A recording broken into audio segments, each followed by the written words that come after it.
Shalom, selamat hari Minggu, Jemaat Tuhan. Selamat datang di GBI Sola Gracia. Sebelum memulai ibadah, mari kita dengarkan warta dan info sepekan gereja kita untuk minggu ini.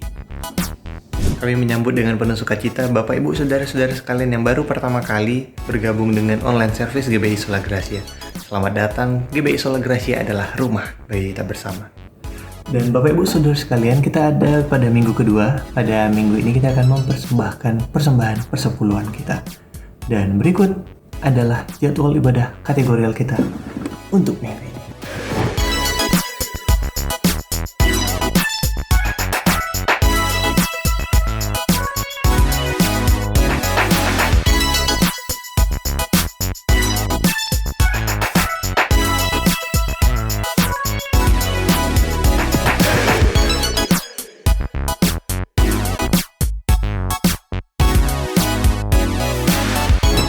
Baiklah Bapak Ibu Saudara-saudara sekalian, demikianlah info sepekan bagi kita untuk minggu ini. Saya Yobel Gracious Wright, selamat hari Minggu, selamat beribadah, tetap jaga kesehatan dan Tuhan Yesus memberkati.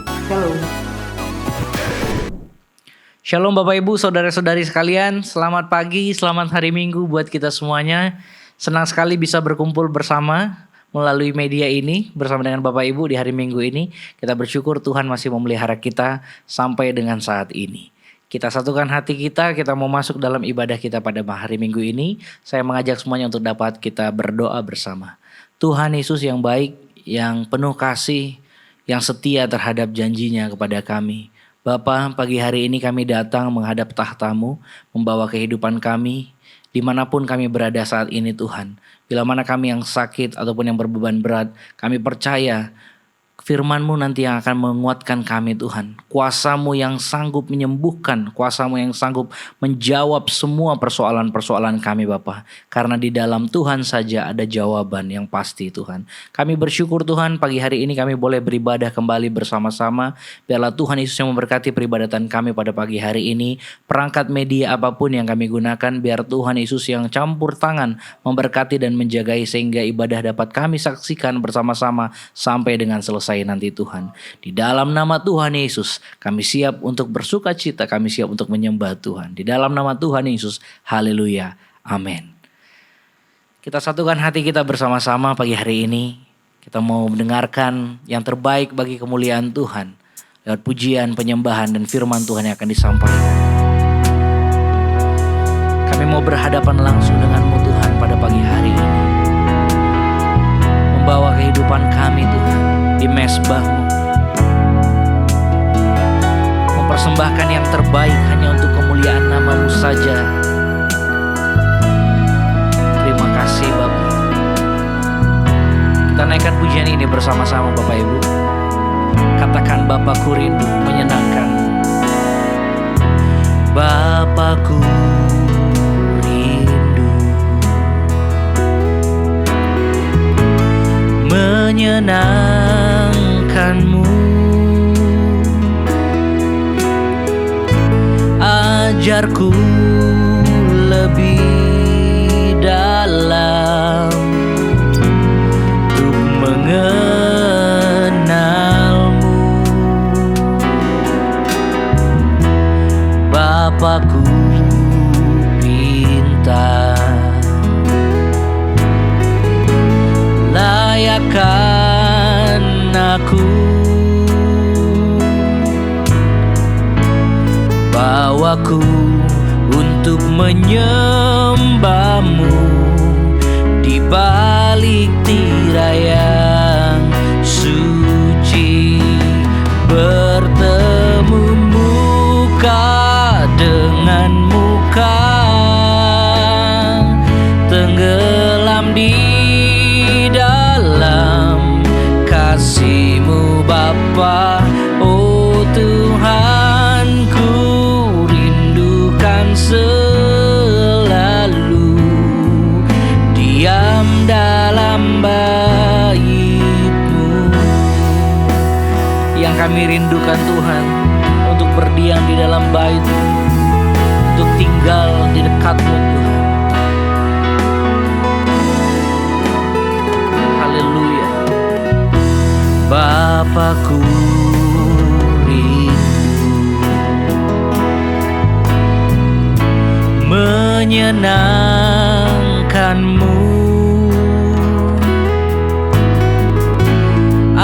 ajarku lebih dalam untuk mengenalmu. Bapakku pinta, Bapakku pinta, layakkan aku, layakkan aku. Bawa kami Tuhan, bawaku untuk menyembahmu di balik tirai yang suci. Bertemu muka dengan muka, tenggelam di dalam kasih-Mu Bapa. Oh Tuhan, ku rindukan selalu diam dalam bait bertemu muka. Haleluya, dengan muka tenggelam di dalam kasih-Mu Bapa. Oh Tuhan, ku rindukan selalu diam dalam bait. Mari kita angkat tangan kita, katakan, bertemu muka dengan muka, tenggelam di dalam kasih-Mu Bapa. Oh Tuhan, ku rindukan selalu diam dalam bait bertemu muka. Oh haleluya, oh haleluya. Tuhan, tenggelam di dalam kasih-Mu Bapa. Oh Tuhan, ku rindukan selalu diam dalam bait-Mu, diam dalam bait-Mu, diam dalam bait, diam dalam bait-Mu Tuhan, diam dalam bait-Mu. Mari kita sembah Yesus Kristus. Oh Bapakku yang baik, haleluya. Oh Bapa, Bapakku yang baik, Kau yang setia Tuhan, yang kami rindukan berdiam di hadirat-Mu. Pagi ini Tuhan, kami bawa hidup kami Yesus, kami bawa hidup kami Bapa, kami serahkan segalanya hanya bagi-Mu. Oh haleluya Yesus, terima kasih Tuhan. Oh haleluya, terima kasih, syukur bagi-Mu Tuhan. Kau yang telah pelihara kami Tuhan, Kau yang telah menyertai kehidupan kami selama-lamanya Yesus. Oh haleluya, terima kasih Bapa. Oh haleluya, kami naikkan syukur kami kepada Tuhan pagi hari ini. Terima kasih Tuhan, syukur bagi-Mu. Oh haleluya.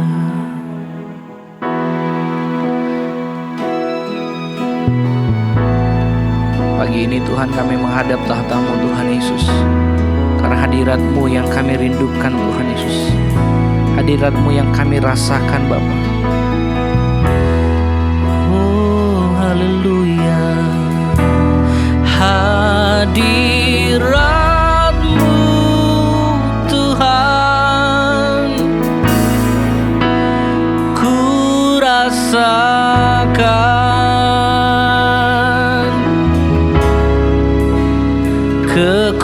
kekudusan-Mu Bapa penuhiku.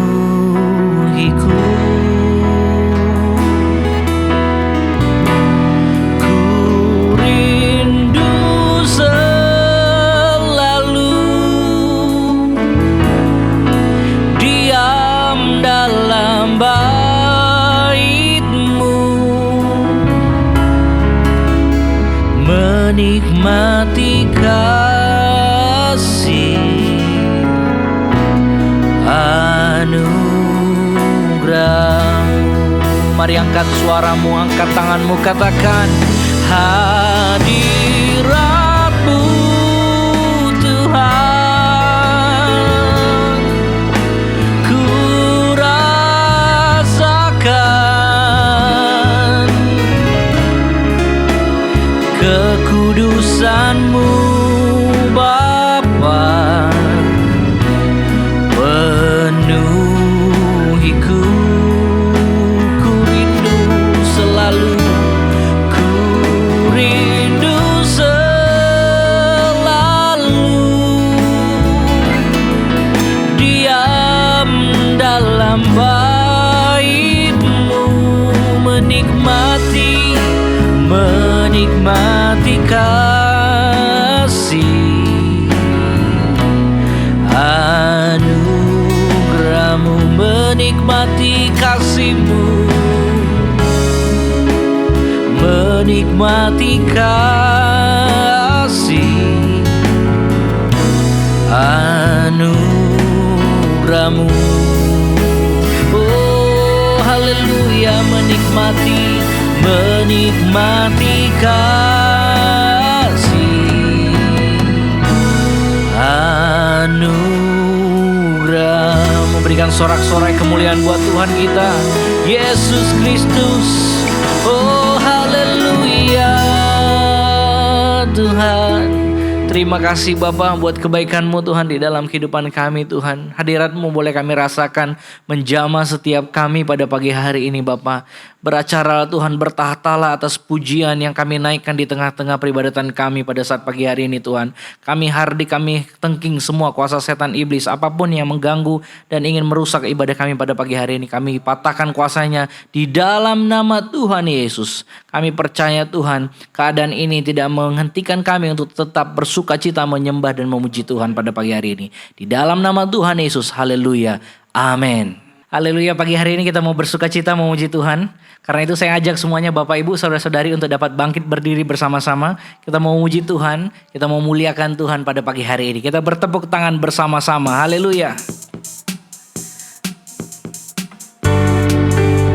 Dalam keadaan apapun, dalam zaman apapun, Tuhan selalu menyertai dan melindungi kita, haleluya.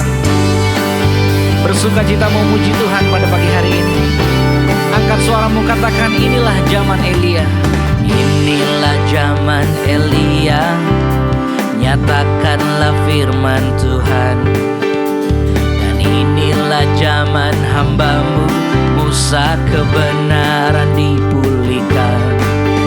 Dan meskipun zaman ujian, cobaan, pedang gelap dan kelaparan, di belantara kita akan tetap berseru, siapkan jalan bagi Tuhan. Dia datang di atas awan, tampil bersinar, surya kebenaran.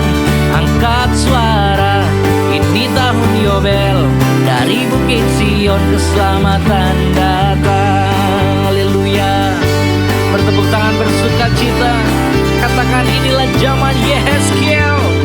Inilah zaman Yehezkiel, tulang kering dihidupkan. Dan inilah zaman hamba-Mu Daud, bait pujian dipulihkan. Dan inilah zaman tuaian besar, ladang menguning di dunia. Kamilah bekerja di kebun anggur-Mu, nyatakanlah firman Tuhan. Dia datang di atas awan, tampil bersinar, surya kebenaran. Angkat suara, ini tahun Yobel, dari Bukit Sion keselamatan datang. Dia datang di atas awan, haleluya, tampil bersinar. Surya kebenaran angkat suara, ini tahun Yobel, dari Bukit Sion keselamatan datang. Oh haleluya, katakan yang telah ada, yang telah ada, yang ada, yang akan datang, yang telah ada, yang ada, yang akan datang, yang telah ada, yang ada, yang akan datang, yang telah ada. Oh, yang akan datang. Sekali lagi, yang telah ada, yang ada, yang akan datang. Sama-sama katakan, dia datang di atas awan, tampil bersinar. Surya kebenaran angkat suara, ini tahun Yobel, dari Bukit Sion keselamatan datang. Oh dia datang di atas awan, tampil bersinar. Surya kebenaran angkat suara, ini tahun Yobel, dari Bukit Sion keselamatan datang. Dia datang. Oh haleluya, oh surya kebenaran, haleluya. Yes, dari Bukit Sion keselamatan datang, dari Bukit Sion keselamatan datang, dari Bukit Sion keselamatan datang. Haleluya. Terima kasih Tuhan, berikan sorak-sorai kemuliaan buat Tuhan kita. Haleluya, haleluya Tuhan. Terima kasih Bapak. Silakan duduk Bapak Ibu, saudara-saudari sekalian. Haleluya, saat ini kita mau berikan yang terbaik bagi kemuliaan Tuhan melalui persembahan kita. Kita persiapkan yang terbaik bagi kemuliaan Tuhan. Dan sebelum kita memberi, mari kita bersatu di dalam doa. Bapa yang baik, yang senantiasa menyertai kehidupan kami bersyukur Tuhan saat ini kami boleh beribadah. Dan saat ini Tuhan kami akan memberikan yang terbaik bagi kemuliaan Tuhan melalui persembahan kami. Biarlah Tuhan Yesus yang memberkati tangan-tangan yang memberikan Tuhan di setiap rumah-rumah dimanapun kami berada. Dalam kondisi apapun yang kami hadapi saat ini, kami percaya Tuhan menjagai kami, memberkati usaha, memberkati pekerjaan kami, memberkati usaha orang tua ataupun yang lainnya Tuhan. Sumber-sumber mata pencarian kami menyerahkan semuanya kepada Tuhan saja. Biar Tuhan Yesus yang menyertai kehidupan kami hari lepas hari Tuhan. Bahkan Tuhan kami akan memberikan juga Tuhan Yesus persembahan perpuluhan. Kami percaya biarlah Engkau berkati Tuhan, melindungi Tuhan, persembahan persepuluhan, ucapan syukur, apapun itu Bapa, biarlah semuanya itu Tuhan kami kembalikan untuk kemuliaan nama Tuhan saja. Di dalam nama Tuhan Yesus kami telah berdoa dan siap memberikan yang terbaik bagi kemuliaan-Mu. Haleluya, amin. Kita memberikan yang terbaik bagi kemuliaan Tuhan. Kita berikan persembahan kita. Angkat pujian ini, katakan sebab punyamu lah langit bumi.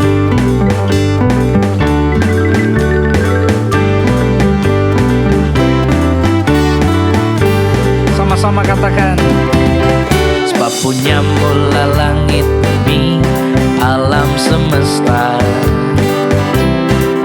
dunia dan segala yang ada ciptaanmu. Utara dan selatan, atau timur dan barat, tanganmu yang telah jadikan yang ku dapat. Gunung, bukit dan lembah, gunung-gunung, bukit dan lembah, sungai lautan, sawah ladang, hutanan luas, ciptaanmu. Hidupku anugerahmu, karuniamu dan berkat, tanganmu yang gagah perkasa telah jadikan keadilanmu, kebenaranmu, ku nyanyikan dengan sorak-sorai selamanya. Keagungan-Mu, kasih setiamu, nyanyikan dengan sorak-sorai selamanya. Kembali kita mengangkat pujian ini bersama-sama. Kita mensyukuri bagaimana Tuhan yang berkuasa atas segala apapun yang ada di dunia ini memberkati dan menyertai kehidupan kita. Sama-sama katakan, sebab punya mula langit bumi, alam semesta, dunia dan segala yang ada ciptaan-Mu.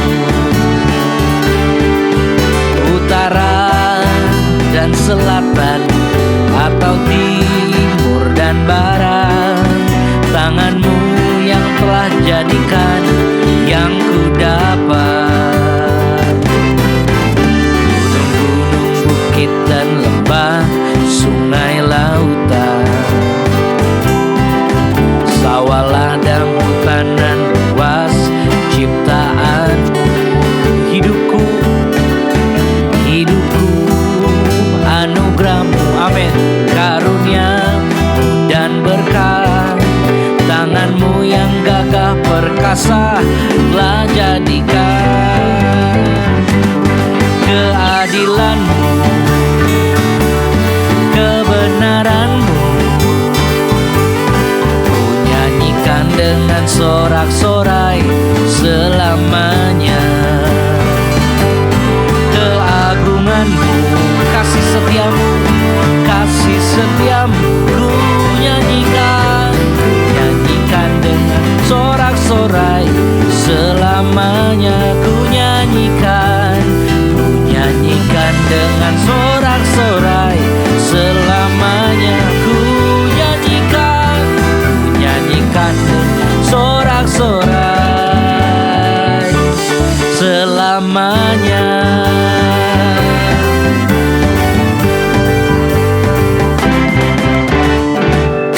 Haleluya, berikan kemuliaan buat Tuhan kita. Haleluya. Terima kasih, Tuhan Yesus memberkati. Pagi hari ini Tuhan, kami bawa kehidupan kami. Kami mau mendengarkan kebenaran firman-Mu yang akan meneguhkan pengenalan kami akan Engkau, Tuhan.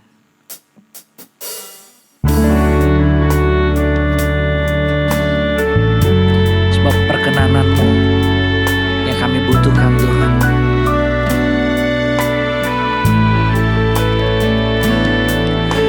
Engkau ada bersamaku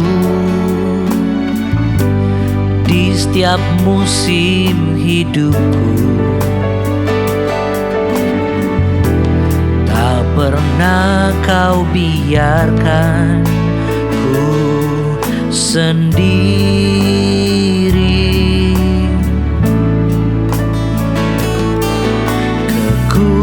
Kekuatan di jiwaku adalah bersamamu. Tak pernah ku ragukan kasih-Mu. Katakan bersamamu Bapa. Ku lewati semua perkenanan-Mu yang teguhkan hatiku. Engkau yang bertindak, memberi pertolongan. Anugerah-Mu besar melimpah bagiku. Haleluya Tuhan.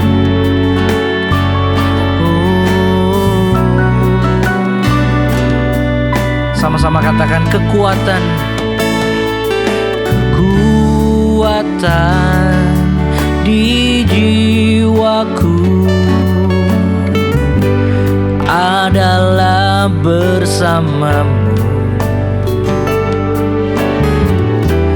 Tak pernah ku ragukan kasih-Mu. Sama-sama katakan bersamamu. Bersamamu Bapa,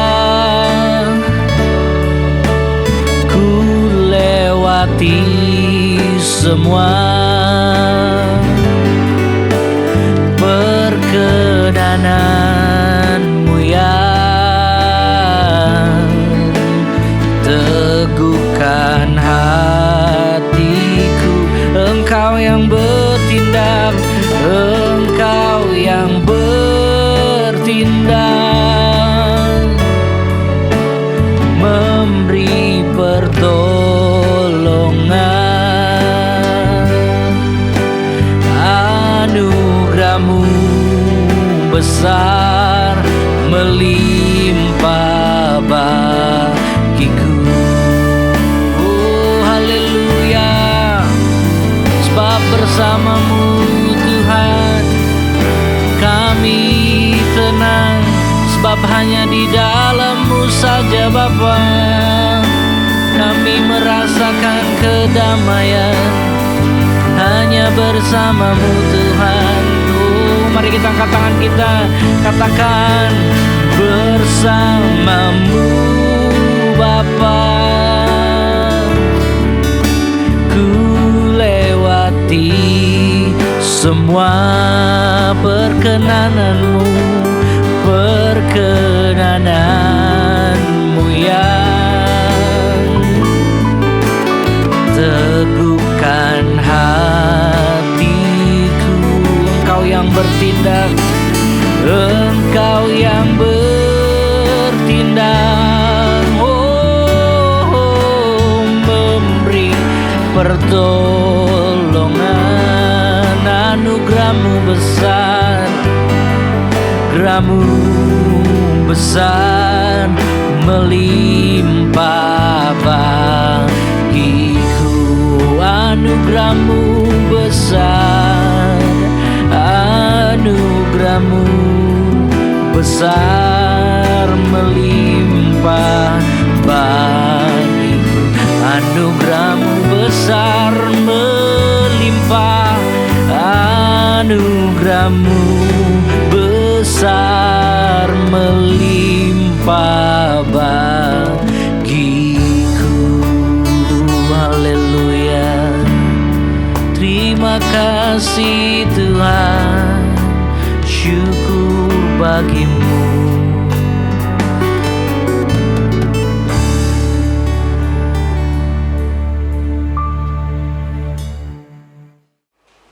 Sebelum kita mendengarkan firman Tuhan, Bapak Ibu Saudara, mari kita tundukkan kepala, kita berdoa.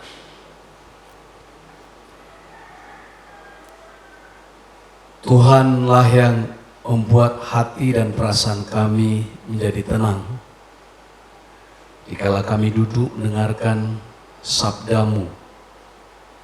Tuhan berbicara kepada kami, kepada pikiran kami, kepada perasaan kami, sehingga semua kehendak-kehendak kami sesuai dengan keinginan Tuhan. Kami percaya Tuhan menginginkan kami menerima berkat-Mu yang berharga pada pagi hari ini. Berkuasalah Tuhan, urapilah kami. Buatlah kami benar-benar paham, mengerti isi hati Tuhan di dalam hidup kami. Roh Kudus berkuasalah, penuhilah kami Tuhan dengan hikmat dan wahyu, sehingga kami mengerti maksud apa yang terkandung dalam panggilan Tuhan kepada hidup kami. Terima kasih Bapa, di dalam nama Yesus Kristus Tuhan kami. Haleluya. Amin. Puji Tuhan, saudara kekasih dalam nama Tuhan, sidang jemaat Sola Gracia dimanapun saudara berada, kita masih tetap dalam masa pandemik COVID-19 dan kita masih stay at home di rumah kita masing-masing. Kita berdoa supaya keadaan ini bisa berlalu menurut waktu dan cara Tuhan yang sedang juga mendewasakan kita pada hari-hari ini. Jika ada yang sakit dan berbaring di tempat tidurmu, saudara dengarkan juga firman Tuhan ini. Kalau saudara sedang duduk dan tidak berada di rumah dan sedang dalam perjalanan, saudara juga dengarkan firman Tuhan ini baik-baik. Hari ini sehubungan dengan tema khotbah kita tentang orang-orang yang diundang ke perjamuan kawin anak domba. Saya mengajak kita membuka Alkitab kita dari kitab Wahyu pasal 19 ayat 6 sampai dengan ayat 9. Mari kita baca bersama-sama, saudara, dengan keluarga seisi rumah. Kita mari baca Alkitab kita. 2, 3. Lalu aku mendengar seperti suara himpunan besar orang banyak, seperti desau air bah, dan seperti deru guru yang hebat, katanya, haleluya, karena Tuhan Allah kita yang Maha Kuasa telah menjadi Raja. Marilah kita bersukacita dan bersorak-sorai dan memuliakan Dia, karena hari perkawinan anak domba telah tiba dan pengantinnya telah siap sedia. Dan kepadanya dikaruniakan supaya memakai kain lenan halus yang berkilau-kilauan dan yang putih bersih. Lenan halus itu adalah perbuatan-perbuatan yang benar dari orang-orang kudus. Lalu ia berkata kepadaku, tuliskanlah, berbahagialah mereka yang diundang ke perjamuan kawin anak domba. Berbahagialah mereka yang diundang ke perjamuan kawin anak domba. Katanya lagi kepadaku, perkataan ini adalah benar, perkataan-perkataan dari Allah. Demikian pembacaan nats kita dari kitab Wahyu pasal 19 ayatnya yang ke-6 sampai dengan 9. Yang berbahagia adalah mereka yang mendengarkan firman Allah dan yang melakukannya. Saudara kekasih dalam nama Tuhan, perhatikan baik-baik bahwa kalau kita melihat kitab Wahyu ini adalah kitab yang menceritakan yang akan terjadi pada hari-hari terakhir. Disampaikan oleh Tuhan Yesus pada hambanya yang paling dekat, yang paling disayanginya. Dicatat dalam Alkitab seorang yang sangat dikasihi dari kalangan murid yang 12, namanya Yohanes. Yohanes dibuang oleh Kaisar Domitianus ke Pulau Patmos, dan di sana dia mendapat penampakan ini.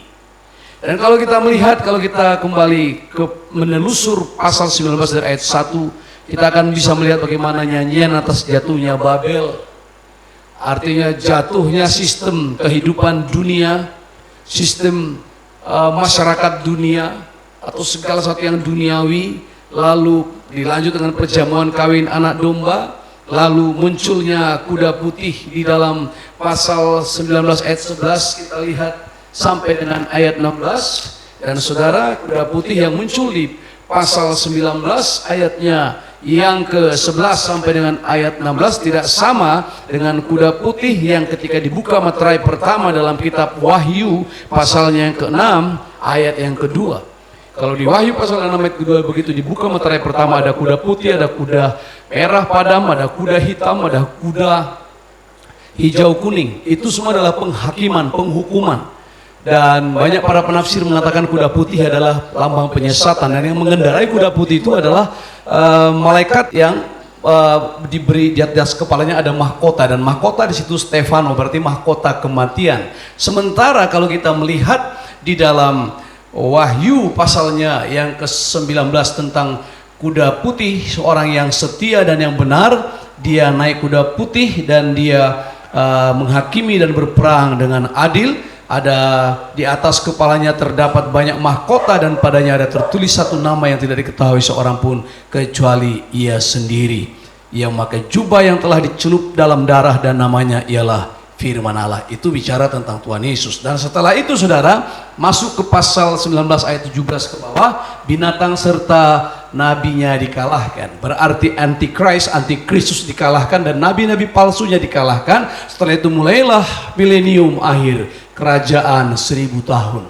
Saudara, ini semua kisah yang akan terjadi, sedang masuk dalam proses di mana semua akan digenapi, dan firman Allah tidak mungkin berdusta. Alkitab mencatat bahwa langit dan bumi akan berlalu, tapi firman Allah tidak berlalu. Rumput menjadi kering dan bunga menjadi layu, tapi perkataan-perkataan Allah akan tinggal tetap. Saudara kekasih dalam nama Tuhan, setelah semua itu terjadi, maka betullah pernikahan anak domba terjadi. Setelah terjadi pernikahan anak domba, nah orang-orang yang diundang ke sana akan masuk dalam perjamuan kawin itu. Nah tentulah saudara, siapa yang akan masuk dalam perjamuan kawin itu? Logikanya adalah orang benar, orang percaya. Orang benar di sini dan orang percaya adalah sama, saudara. Bukan orang benar dan orang percaya. Orang percaya pasti benar dan orang benar pasti percaya. Jadi orang benar dan orang percayalah menunjuk kepada satu jenis orang yang telah dibenarkan dan diberi menjadi percaya kepada Yesus Kristus. Jadi saudara, semestinya lah orang-orang benar, orang-orang percaya, orang-orang Kristen yang sungguh-sungguh adalah orang-orang yang haus dan lapar, orang-orang yang dahaga dan berhasrat penuh untuk menanti-nantikan peristiwa yang besar itu. Perjamuan kawin anak domba semestinya saudara dinanti-nantikan oleh semua orang-orang percaya. Dari zaman ke zaman saudara, dari gereja mula-mula, dari orang-orang yang dianiaya, dari baik di zaman Kaisar Nero dan di zaman abad mula-mula kekristenan, ada banyak orang yang mengalami penganiayaan di daerah-daerah di mana kekristenan disiksa atau dianiaya. Kristen-Kristen yang gereja-gereja yang tergolong pada suffering church, gereja-gereja teraniaya, banyak orang-orang yang menjerit, merintih, bahkan mati dengan mencucurkan darah, mati martir, mati syahid. Mereka pasti menanti-nantikan pesta perjamuan kawin anak domba. Jadi sangat tidak mungkin saudara, orang-orang benar tidak rindu akan hari besar, yaitu pernikahan anak domba itu. 3 minggu lalu saya sampaikan khotbah yang berjudul Merindukan Tanah Air Surgawi. Logikanya para petani-petani pastilah rindu akan satu hari besar yang namanya panen raya. Baik dia petani padi, gandum, atau dia petani perkebunan, buah-buahan, dia pasti rindu akan satu hari yang disebut hari panen raya. Petani gandum pasti akan menuai gandum dan padi. Petani kebun buah-buahan akan menuai buah-buahan. Jadi saudara, kenapa? Karena hari itu akan mengembalikan kepada dia jerih lelahnya. Semua rasa letih, capek, air mata, keringat yang bercucuran, itu semua akan kembali dalam bentuk hasil panen yang memuaskan. Jadi sudah sepantasnya saudara, orang-orang Kristen menanti-nantikan hari yang besar itu. Saya berharap kita semua menjadi orang percaya yang di muka bumi ini menjelang hari-hari yang semakin singkat ini, terutama pada masa pandemi COVID-19 ini saudara. Kita tidak tahu kapan berakhir dan kita tidak tahu apakah ada wabah menyusul setelah ini. Kita tidak bisa menyatakan tidak. Kita bisa mengatakan Tuhan lalukan kami dari semua itu, tapi tidak ada jaminan bahwa semuanya akan selesai dengan cepat. Beberapa waktu lalu saya berdialog dengan seorang pemimpin dari sebuah kabupaten di seberang pulau. Saya katakan, tolong dijaminlah cadangan pangan, tolonglah orang-orang digiatkan bertani, tolonglah digiatkan orang-orang mulai mengolah lahan pekarangan, bukan saja lahan kebun dan lahan pangan tani, tapi juga lahan pekarangan. Tolonglah sagu-sagu sebagai ketahanan pangan yang paling bisa diandalkan, dijaga. Nah saudara kekasih, kita tidak tahu bagaimana ketahanan pangan. Kita berdoa supaya Indonesia dalam bulan-bulan ke depan sampai tahun ini berakhir, kita masih mampu bertahan dalam ketahanan pangan nasional. Kita berdoa untuk itu. Tetapi saudara kekasih dalam nama Tuhan, yang saya maksud katakan adalah bahwa seorang petani akan berbahagia pada hari panen rayanya. Dalam Wahyu pasal 14, saudara, kalau kita melihat Wahyu pasal 14, mari kita buka sebentar Wahyu pasal 14. Di sana diceritakan tentang ada masa tuaian di bumi sudah matang. Dikatakan pada Wahyu pasal 14 ayat 14 sampai 20, ada dikatakan di sana tuaian sudah matang. Aku melihat sesungguhnya ada satu awan putih, dan di atas awan itu duduk seorang yang seperti anak manusia dengan sebuah mahkota emas di atas kepalanya dan sebilah sabit tajam di tangannya. Maka keluarlah seorang malaikat lain dari bait suci, dan ia berseru dengan suara nyaring kepada dia yang duduk di atas awan itu, ayunkanlah sabitmu itu, tuailah, karena sudah tiba saatnya untuk menuai, sebab tuaian di bumi sudah masak. Tuaian di bumi sudah masak, dan ia yang duduk di atas awan itu mengayunkan sabitnya ke atas bumi, dan bumi pun dituailah. Ayat 17, dan seorang malaikat lain keluar dari bait suci yang di sorga, juga padanya ada sebilah sabit tajam. Dan seorang malaikat lain datang dari mesbah, ia berkuasa atas api, ia berseru dengan suara nyaring kepada malaikat yang memegang sabit tajam itu, katanya, ayunkanlah sabitmu yang tajam itu, dan potonglah buah-buah pohon anggur di bumi, karena buahnya sudah masak.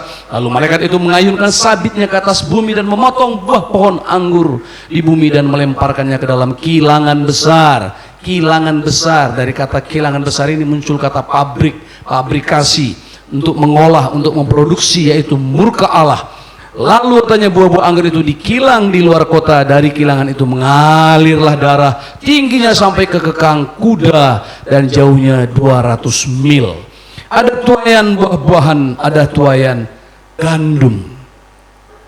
Saudara kekasih dalam nama Tuhan, perhatikan, gandum adalah orang-orang benar yang akan dibawa ke surga. Ada lagu lama ya, tuai waktu pagi, tuai waktu malam, bawalah tuaian, bawa gandum ke gudang Tuhan, ke gudang Tuhan. Saudara, kita bersuka cita apabila menaikkan lagu itu. Tapi ada juga tuaian orang-orang fasik, dihukum, darah mengalir. Dalam Yoel pasal 3 ayat 12, kalau saudara melihat Yoel pasal 3 ayat 12, dikatakan begini, baiklah bangsa-bangsa bergerak dan maju ke lembah Yosafat. Baiklah bangsa-bangsa bergerak maju ke lembah Yosafat, sebab di sana aku akan duduk untuk menghakimi segala bangsa dari segenap penjuru. Ayunkanlah sabit, sebab sudah masak tuaian, mari iriklah, sebab sudah penuh tempat anggur, tempat-tempat pemerasan kelimpahan, sebab banyak kejahatan mereka. Banyak orang di lembah penentuan. Ya, sudah dekat hari Tuhan di lembah penentuan.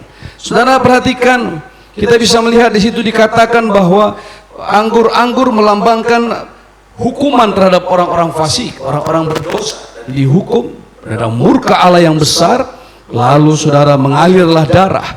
Jadi dikatakan dalam kitab Yoel pasal 3, ada lembah penentuan, lembah Yosafat, the valley of decision.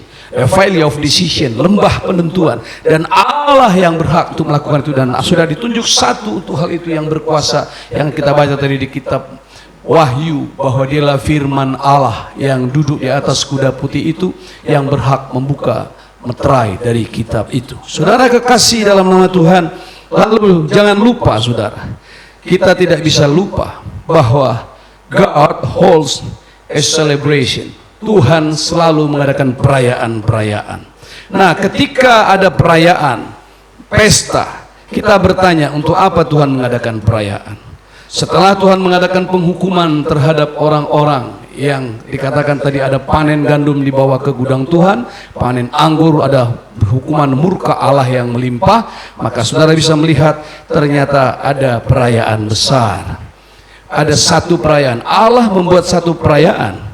Saudara dengar baik-baik, bahwa Allah itu suka perayaan saudara. Dalam Wahyu pasal 19 ayat 6 sampai 7, saudara bisa melihat yang kita baca tadi dalam Wahyu pasal 19 ayat 6 sampai 7. Di situ dikatakan ada alasan kenapa diadakan perayaan itu. Yang pertama dikatakan di situ, karena Tuhan Allah kita yang Maha Kuasa telah menjadi raja. Jadi pesta perjamuan itu adalah pesta karena Yesus Kristus telah menjadi raja. Pekerjaan anaknya di bumi dalam karya penebusannya terhadap dunia, terhadap orang-orang berdosa sudah selesai, dan dia telah duduk bertahta di atas kerajaannya. Ada perayaan sekaligus yang kedua, perjamuan itu adalah perjamuan karena dia harus kawin dengan gerejanya.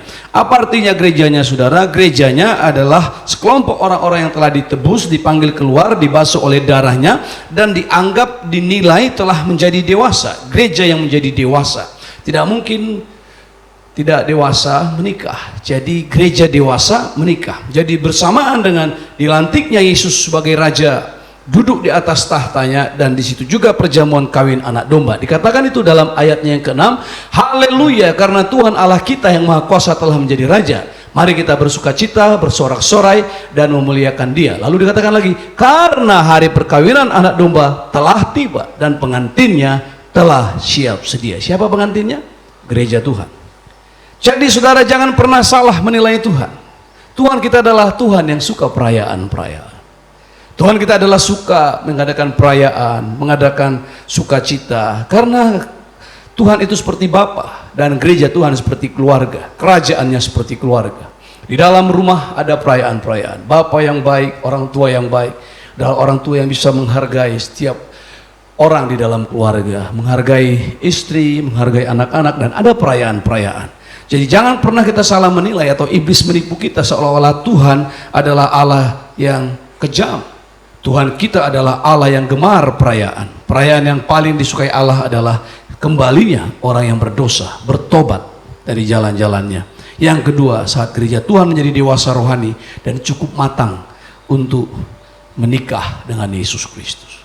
Jadi ada perayaan. Dari mana kita bisa melihat perayaan-perayaan lagi? Saudara bisa melihat dalam Lukas pasal 15, dalam cerita perumpamaan Tuhan Yesus tentang anak yang hilang.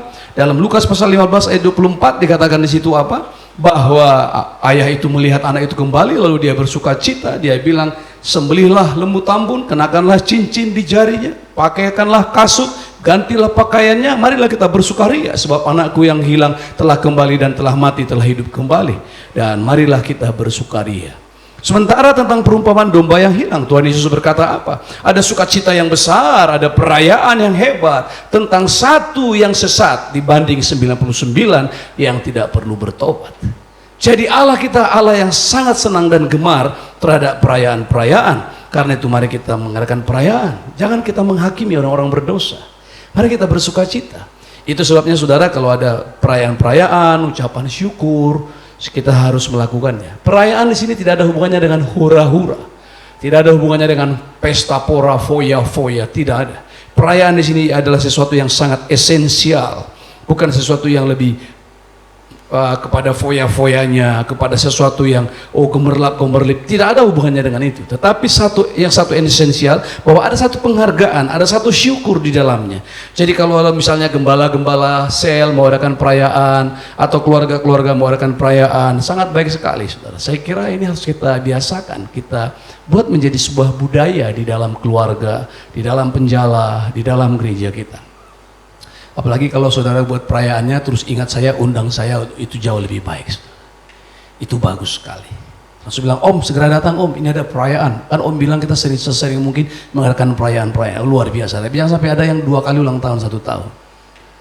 Amin saudara.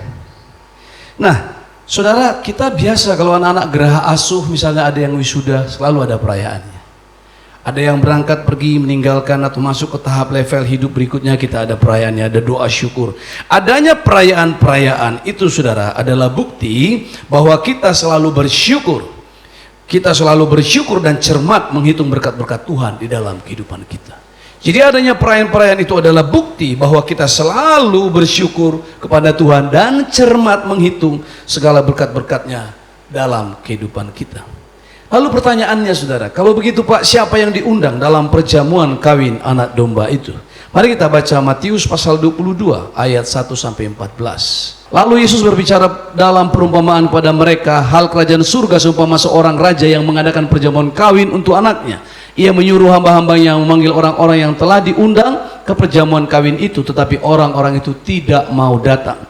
Ia menyuruh pula hamba-hamba lain, pesannya, katakanlah kepada orang-orang yang diundang itu, sesungguhnya hidangan telah kusediakan, lembu-lembu jantan dan ternak piaraanku telah disembelih, semuanya telah tersedia, datanglah ke perjamuan kawin ini. Tapi orang-orang yang diundang itu tidak mengindahkannya. Ada yang pergi ke ladang, ada yang pergi mengurus usahanya, dan yang lain menangkap hamba-hamba itu, menyiksa dan membunuhnya. Maka murkalah raja itu, lalu menyuruh pasukannya ke sana untuk membinasakan pembunuh-pembunuh itu dan membakar kota itu. Sesudah itu ia berkata kepada hamba-hambanya, perjamuan kawin telah tersedia, tapi orang-orang yang diundang tadi tidak layak untuk itu.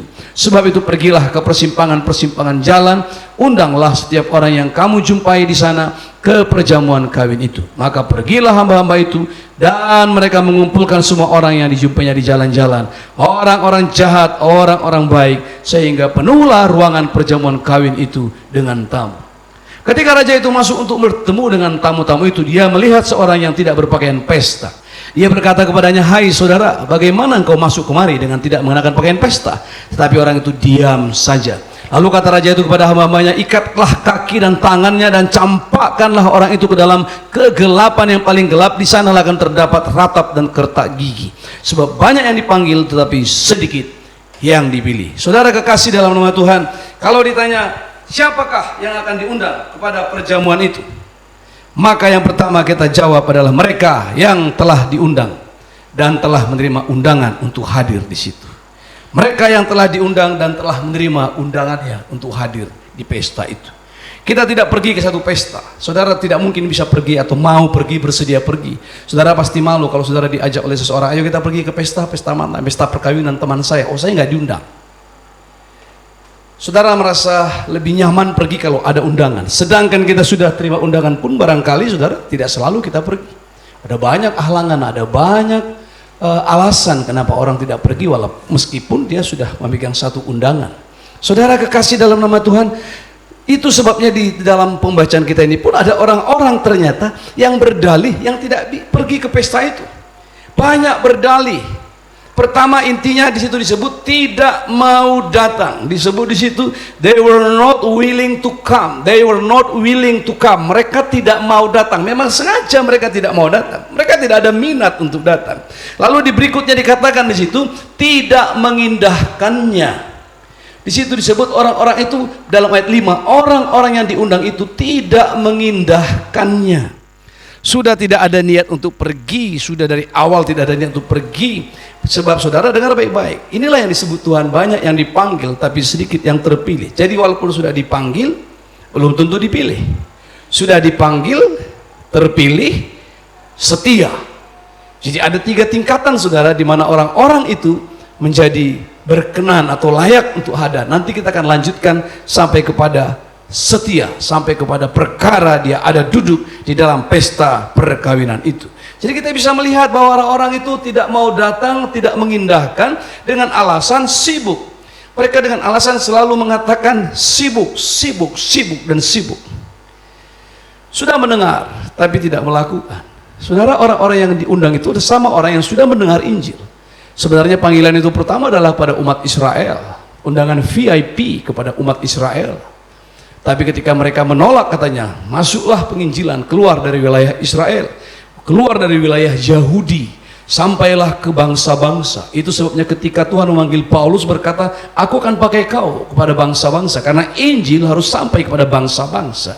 Jadi saudara, setelah orang mendengarkan tapi tidak melakukan, orang-orang yang tidak menjadikan surga sebagai prioritas utamanya, tidak mungkin menyingkirkan agenda-agenda duniawinya untuk hal itu, melainkan sebaliknya akan menggeser surga dari agenda pribadinya dan meletakkannya menjadi prioritas terakhir. Saya ulang saudara, orang-orang yang tidak menjadikan surga sebagai prioritas utamanya tidak mungkin menyingkirkan agenda-agenda duniawinya untuk hal itu, melainkan saudara sebaliknya dia akan menggeser surga dari agenda pribadinya dan meletakkannya menjadi prioritas terakhir. Saudara dengar baik-baik, sesungguhnya dalam kehidupan kita, apa yang terakhir yang harus kita capai, justru itu yang harus kita pikirkan pertama. Walaupun bukan itu yang dikerjakan, tapi harusnya semua yang kita kerjakan sekarang harus dengan ending ke sana. Tujuan paling akhir harus ke sana. Itu sebabnya segala sesuatu yang kita kerjakan di sini harus bisa kita pastikan ini tidak akan membatalkan, ini tidak akan menggagalkan tujuan kita ke sana. From here to be there. Sebab kalau kita di sini mengerjakan segala sesuatu dengan suka-suka kita, tapi ini menggeser posisi dan tujuan kita sehingga kita sibuk di sini tidak sampai ke sana, kitalah orang yang paling malang. Katakan amin, saudara. Jadi walaupun surga itu adalah terakhir, dialah yang paling akhir, Tapi kita harus mulai segala sesuatu dikerjakan di sini dengan setup prioritas untuk ke sana. Saudara dengar baik-baik. Saya mau katakan saudara, berapa banyak kita yang tidak mempersiapkan, tidak memikirkan hari kematian kita. Saya mau katakan kepada kita semua bahwa kita harus mempersiapkan hari kematian kita. Hari terakhir. Dalam Pengkhotbah pasalnya yang ke-7 ayat 1, masih ingat saudara serial khotbah tentang 7 hal yang penting? Di situ dikatakan bahwa hari kematian lebih baik daripada hari kelahiran. Biarkanlah orang tua kita yang telah mempersiapkan hari kelahiran kita, tetapi adalah kitalah yang bertanggung jawab mempersiapkan hari kematian kita. Dengar sekali lagi saya katakan, biarkanlah orang tua kita yang telah mempersiapkan hari kelahiran kita, tetapi kitalah yang bertanggung jawab mempersiapkan hari kematian kita. Katakan amin, saudara. Saudara kekasih dalam nama Tuhan, ada lagu Batak yang berkata, tu diaho dung mateho, dung mateho, dung mateho, jepe tikim alusima, tu diaho dung mateho. Ketika engkau nanti meninggal, berakhir dari hidup yang sekarang ini, seindah, senikmat, sesenang, sebahagia apapun, perlu, penting dipikirkan, penting engkau renungkan kata lagu itu. Kemana engkau akhirnya pergi? Tu diaho dung mateo. Itu lagu yang paling penting saudara, bagi setiap orang percaya. Lalu pertanyaan berikut, apa saja alasan-alasan orang-orang itu sehingga orang-orang itu tidak mau ikut ke perjamuan kawin itu? All of them are busy and full of leisure. Semua mereka penuh dengan kesibukan dan membuat alasan-alasannya. Tidak ada yang tidak beralasan. Ada yang sibuk dengan ladangnya, ada yang sibuk dengan lembu-lembunya, ada yang sibuk dengan usaha-usahanya. Tapi pada intinya dua perkara tadi saya sudah sampaikan, mereka memang tidak mau datang. Yang kedua, mereka tidak mengindahkan undangan itu. Mereka tidak menaruh hormat kepada raja itu yang mengundang, yang sesungguhnya hendak memberikan kelimpahan kebahagiaan atas putranya, anak kebanggaannya. Tetapi mereka mengabaikan itu, dan sejak mereka mengabaikan itu, semua pun undangan walaupun bersifat VIP dan VVIP menjadi tidak penting saudara bagi mereka. Karena bagi mereka lebih mengutamakan agenda pribadi mereka. Tetapi dengar baik-baik di ayat 7 dari Matius pasal yang ke-22 itu dikatakan di situ, maka raja itu murka. They killed them, maka dibunuhlah orang-orang itu semua. Raja itu murka. Kita seringkali berpikir bahwa Tuhan itu Tuhan yang baik, Tuhan yang luar biasa, murah hati. Amin, haleluya. Itulah Allah yang berkata, marilah kepadaku semua yang letih lesu. Dialah Tuhan yang berseru kepada kita dalam Matius pasal 11 ayat 28. Marilah kepadaku semua kamu yang letih lesu dan berbeban berat, aku akan memberikan kelegaan kepada kamu. Tapi kita lupa dikatakan, belajarlah kepadaku dan pikulah yang kupasa. Saudara dengan baik-baik, maka orang-orang itu semua ditolak oleh Tuhan. Dalam ayat 9, raja itu berkata, sebab itu pergilah ke persimpangan jalan, undanglah setiap orang yang kamu jumpai di sana ke perjamuan kawin itu. Therefore go into the highways, and as many as you find, invite to the wedding. Sebanyak orang yang kamu temukan di jalan, panggillah, paksalah mereka. Rumahku, perjamuan pesta bagi putraku harus penuh. Lalu pertanyaan, siapa yang diundang? Ternyata tadi kaum VIP, umat pilihan, bangsa yang hebat, tapi beralih kepada kaum abangan, kaum marginal yang tidak diperhitungkan sebelumnya. Saudara dan saya, kita adalah orang yang tadinya tidak diperhitungkan. Kita adalah orang-orang yang tidak masuk kepada bangsa. Kalau memakai istilah Rasul Paulus, kita bukan pohon zaitun asli, kita pohon zaitun cangkokan. Tapi dengarlah, lihatlah bagaimana besarnya kasih karunia Tuhan pada kita yang tergolong pada bangsa-bangsa lain. Sekarang dengar baik-baik, pastikanlah saudara termasuk orang yang sudah terima undangan. Dan jangan lagi saudara pura-pura tidak tahu, jangan lagi saudara pura-pura tidak dengar. Jangan lagi saudara pura-pura tidak berminat, tidak berhasrat, lupa. Saya masih ingat ada kelakar dan itu memang terjadi di beberapa sahabat yang neneknya, yang kakeknya sudah tua, sudah lanjut umur. Langsung dia bilang sama kakeknya, "Kek, Opung kenapa sih panjang umur? Kok panjang sekali umur Opung? Udah berapa sih umur Opung?" Dia bilang, "Sudah tua, sudah lebih 100 tahun. Entah ya dihitung, nggak tahu. Karena dulu orang kan tidak punya tanggal lahir sebenarnya. Tapi dia bilang, saya sudah tua. Kok panjang umur Opung ya? Apa rahasianya Opung kok bisa lama sekali hidup? Panjang sekali umur Opung." Dia bilang, "Kalau Tuhan manggil, saya pura-pura nggak dengar." Gitu. Kalau Tuhan panggil saya pura-pura tuli, saya nggak dengar. Dengar baik-baik, kita nggak bisa seperti itu. Jangan kita keraskan hati kita. Jangan kita tegarkan hati kita. Dalam Ibrani pasalnya yang ketiga ayat 8, janganlah keraskan hatimu pada hari ini jika kamu mendengar suaranya, jangan keraskan hatimu seperti kegeraman di Meriba.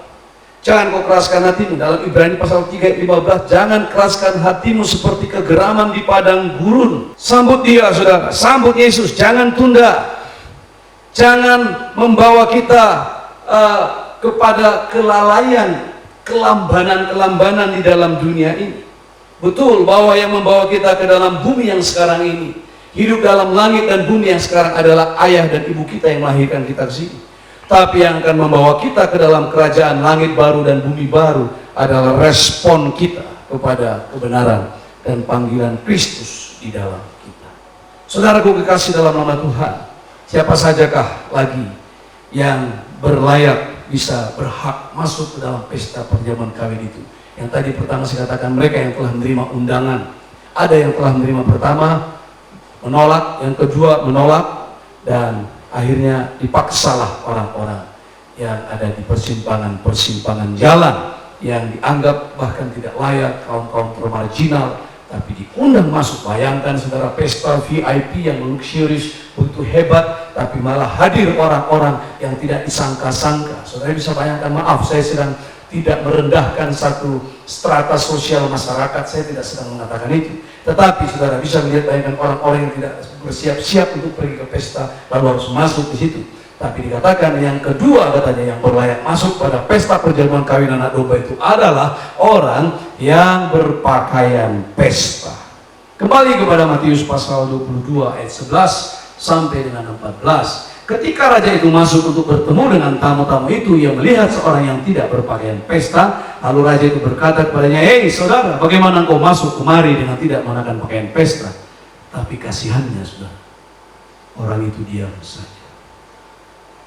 Dia diam, dia nggak bisa jawab. Saudara bisa bayangkan, orang banyak begitu rupa, lalu dia ditanyain, dia diam saja. Saudara mungkin katakan, kasihan ya, dia kan orang-orang termarginal. Bayangkan, barangkali sendalnya juga warna sebelah kiri dengan warna sebelah kanan beda warna. Tapi dengar baik-baik, raja itu justru berkata, lalu kata raja itu kepada hamba-hambanya, ikatlah kaki dan tangannya dan campakkanlah orang itu ke dalam kegelapan yang paling gelap. Di sana akan terdapat ratap dan kertak gigi, sebab banyak yang dipanggil tapi sedikit yang dipilih. Saudara dengar baik-baik. Saudara mungkin berkata, ini raja lalim, ini raja tidak punya belas kasihan, ini raja kejam. Sudah jelas orang-orang ini adalah orang-orang jahat, orang-orang baik yang diseret dari persimpangan jalan, orang-orang yang diundang, semua orang-orang jahat, orang-orang baik supaya penuh pesta. Tapi ternyata setelah dia masuk ke dalam sebuah pesta itu tidak berpakaian pesta, dia diseret keluar, dilemparkan, diikat kakinya dan tangannya, dicampakkan ke dalam kegelapan yang paling gelap. Di sanalah terdapat ratapan dan kertak gigi. Apa maksudnya saudara? Saudara, ada kebiasaan bahwa pesta itu, di dalam pesta itu justru tuan rumah menyiapkan pakaian pesta. Tuan rumah menyiapkan pakaian pesta. Kita kembali sebentar ke kitab Wahyu tadi. Wahyu pasal 19 tadi dikatakan di sana ayat yang ke-8. Kepadanya dikaruniakan.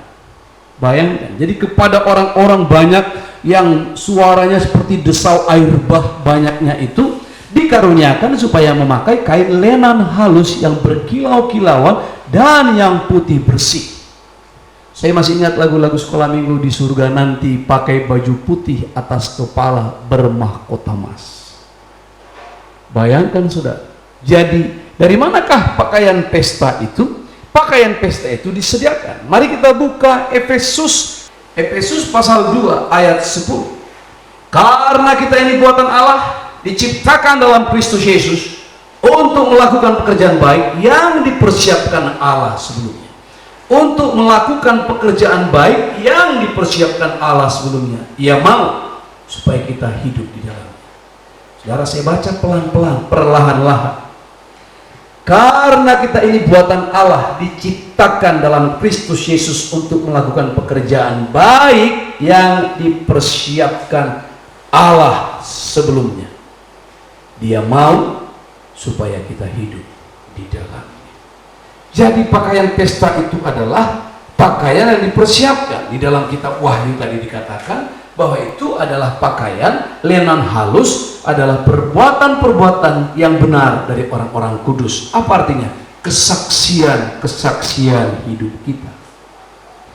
Jadi tidak mungkin kita tidak berpakaian pesta. Karena ternyata waktu masuk di pintu itu, mereka dikasih pakaian itu. Dipakai, dikasihkan, dipakaikan. Saudara masih ingat ketika anak hilang itu kembali, apa kata sang bapa? Kasih jubah terbaik, kasih kasut, kenakan cincin, sembelih lembu tambu. Dalam sebuah perayaan itu, Tuhan semua punya persediaan, punya perlengkapan untuk kita.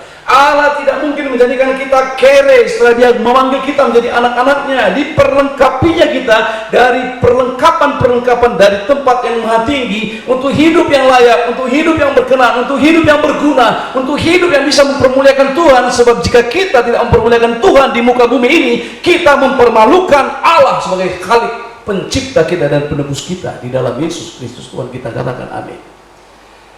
Saudara kekasih dalam nama Tuhan, apa itu pakaian pesta? Saya katakan tadi adalah kesaksian hidup kita. Itulah sebabnya Yesus Kristus mati menebus dosa kita dengan darahnya.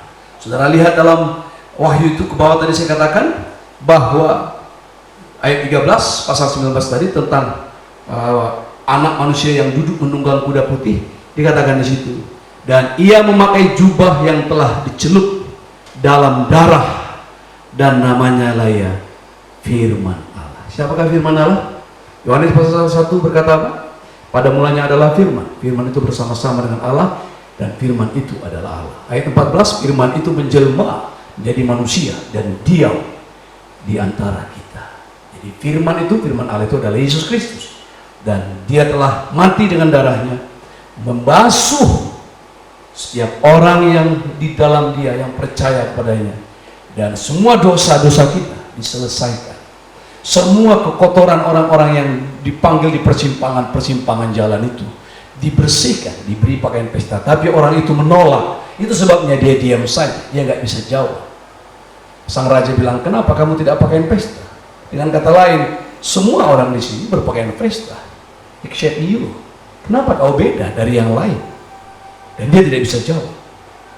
Sang raja telah bertitah, dia gemetar, dan akhirnya ikat kaki dan tangannya, campakkanlah orang ini. Saudara dengar baik-baik. Saya mau katakan kepada kita, keselamatan adalah anugerah. Yes, amin. Sola gracia, hanya karena anugerah. Sola scriptura, hanya karena kebenaran firman Allah. Sola fide, only by faith, hanya karena iman. Only by grace, hanya karena anugerah kita diselamatkan. Dan Tuhan telah mengerjakan sekali untuk selama-lamanya. Jangan pernah memandang remeh, memandang rendah kepada pengorbanan Kristus di kayu salib yang telah dijadikan menjadi dosa karena kita, dijadikan kutuk supaya kita mendapat berkat di dalam kematian dan korban Kristus di kayu salib. Saya akan akhiri. Tidak ada yang kita banggakan di dalam hidup kita selain karya anak Allah di dalam Kristus bagi kita. Dalam kitab Galatia pasalnya yang kedua ayat 20 dikatakan, aku hidup tapi bukan aku, melainkan Kristus yang hidup di dalam aku. Bukan lagi aku yang hidup, bukan aku sendiri, melainkan Kristus yang hidup di dalam aku, dan hidupku yang kuhidupi sekarang di dalam daging. adalah hidup oleh iman dalam Anak Allah yang telah mengasihani aku dan menyerahkan dirinya untuk aku. Saudara, jangan menganggap enteng kasih karunia Allah. Terimalah keselamatan dari Tuhan. Terimalah pakaian pesta melalui persekutuan dengan Dia yang terus mengubahkan kita, menjadikan kita serupa segambar dengan Anak. Sehingga pada waktunya kita berada pada perjamuan kawin, kita telah menerima undangan itu. Kita didapati layak karena jubah kita, kesaksian hidup kita telah dibasuh oleh darah Yesus dalam kematiannya sekali untuk selama-lamanya. Amin. Saya jemput kita bangkit berdiri bersama-sama. Haleluya. Haleluya.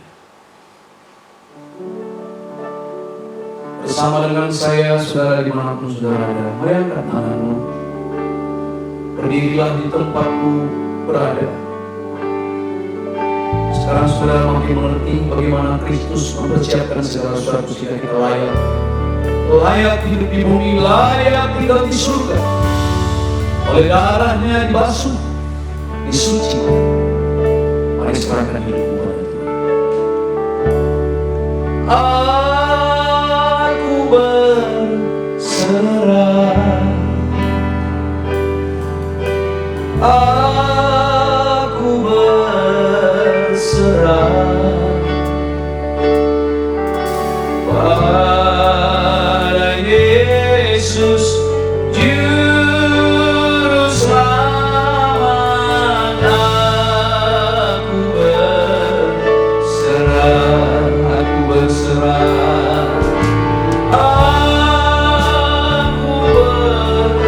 berserah,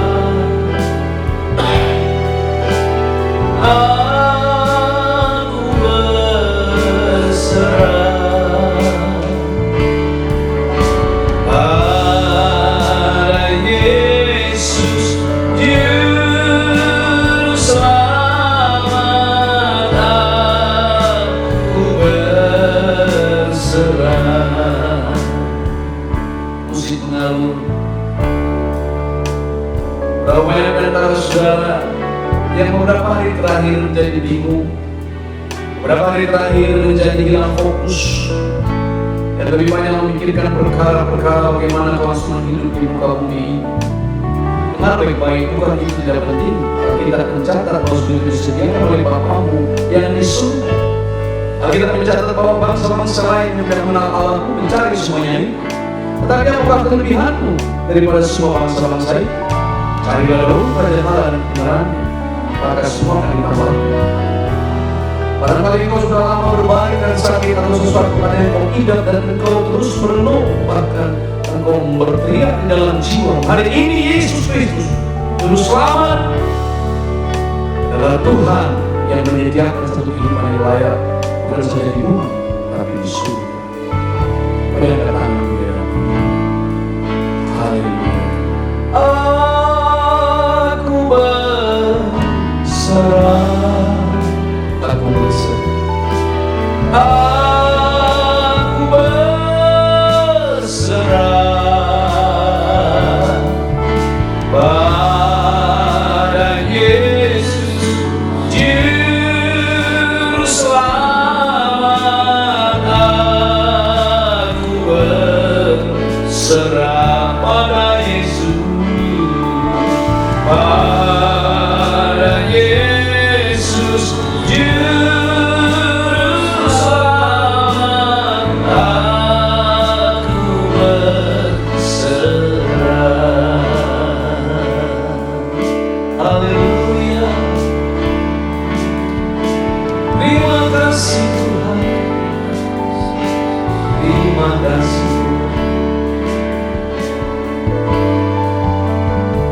Berdiri dalam tempat saudara berada, taruhlah tangan kananmu di dadamu dan angkat tangan kirimu percaya pada Tuhan. Saya mintakan berkat buat saudara yang sakit disembuhkan, yang susah diberi penghiburan, yang lemah diberi kekuatan, yang takut diberi keberanian, yang ragu-ragu diberikan iman dan kepastian percaya. Haleluya, haleluya. Bapa yang baik, Bapa yang kuasa, Bapa pemilik langit dan bumi, Bapa yang punya surga dan pintunya dibukakan di dalam Yesus bagi setiap orang yang percaya.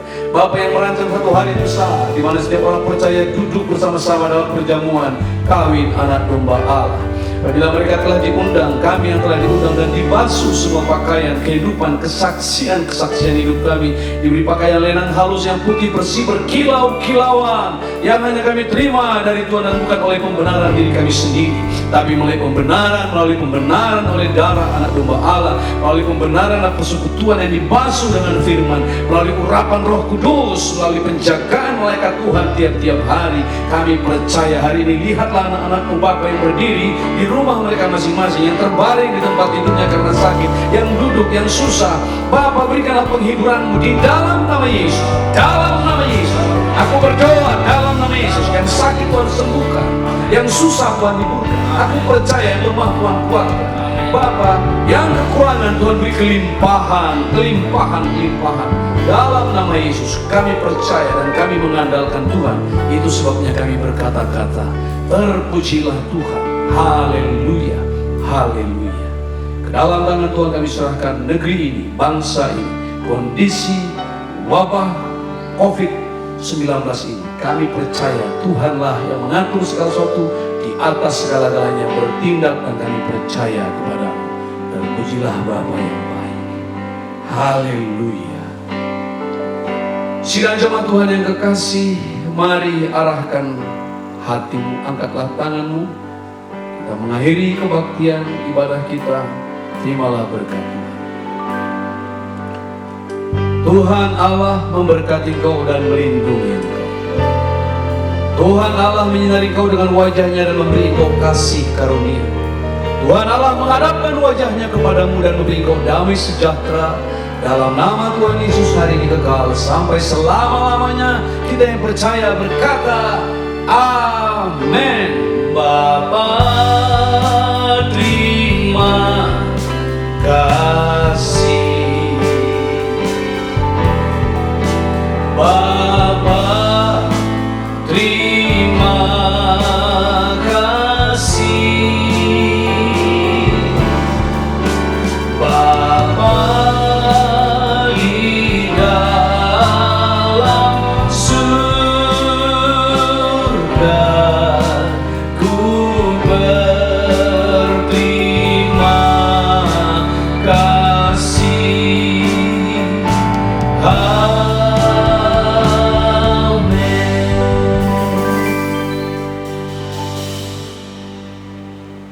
amin. Ibadah kita sudah selesai. Silakan Bapak Ibu Saudara kembali duduk. Dan saya mengucapkan selamat hari Minggu. Dan jangan lupa hari Rabu kita via Zoom penjalan bersama-sama dengan saya. Hari Rabu adalah hari yang sangat menyenangkan, karena bukan saja kita online satu arah seperti ini, tapi kita Zoom dan kita bisa duduk bersama, saling melihat, berinteraksi satu sama lain. Tuhan memberkati kita. Sola Gracia, rumah kita bersama. Haleluya.